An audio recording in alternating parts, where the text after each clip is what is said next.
ഇപ്പൊ എല്ലാവർക്കും ആഗ്രഹം ഒരാളെ പിടിച്ചോണ്ട് ജയിലിൽ ഇട്ടിട്ടുണ്ട്, അയാൾക്ക് ജാമ്യം കിട്ടുമെന്ന് അറിയാനുള്ള വലിയ ആകാംക്ഷയിലാണ്. അയാളെ ഒന്ന് എങ്ങനെയെങ്കിലും ഇറക്കി കൊണ്ടുപോകണമെന്നാണ്. അധപ്പതനം എന്നല്ലാതെ എന്ത് പറയാൻ. കോൺഗ്രസിന് അന്തസ്സുണ്ടെങ്കിൽ അയാളോട് MLA സ്ഥാനം രാജിവെക്കുമെന്ന് വേണം. ഞങ്ങൾ പുറത്താക്കി, ഇനി അയാൾ ഏത് കയ്യാലെ ചാടിയാലും കുഴപ്പമില്ല എന്ന് വിചാരിക്കുന്നത് ശരിയല്ലല്ലോ. അയാളെ പുറത്തു പോകാൻ പറയൂ. ഞങ്ങളുടെ യൂറോപ്പിൽ കിട്ടിയ ഈ MLA സ്ഥാനം രാജിവെക്കൂ എന്ന് പറയാൻ ഒരു കോൺഗ്രസ് നേതാവിന് ധൈര്യമില്ലാണ്. എന്തോ ഒരു പേടിയുണ്ട്, എന്തോ ഒരു സാധനം ഏതാ ഉണ്ട്. Flash back. ഇത് കഴിഞ്ഞ് പിന്നീട് സരിതയ്ക്ക് യാതൊരു സാമ്പത്തിക സഹായവും കിട്ടിയിട്ടില്ലേ? ഇല്ല, എനിക്ക് കിട്ടിയിട്ടുണ്ട്.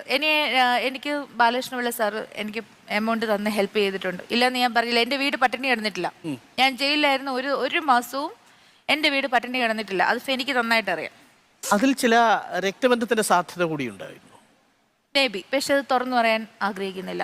അറിയാം. Okay, that's a point. മച്ചമ്പി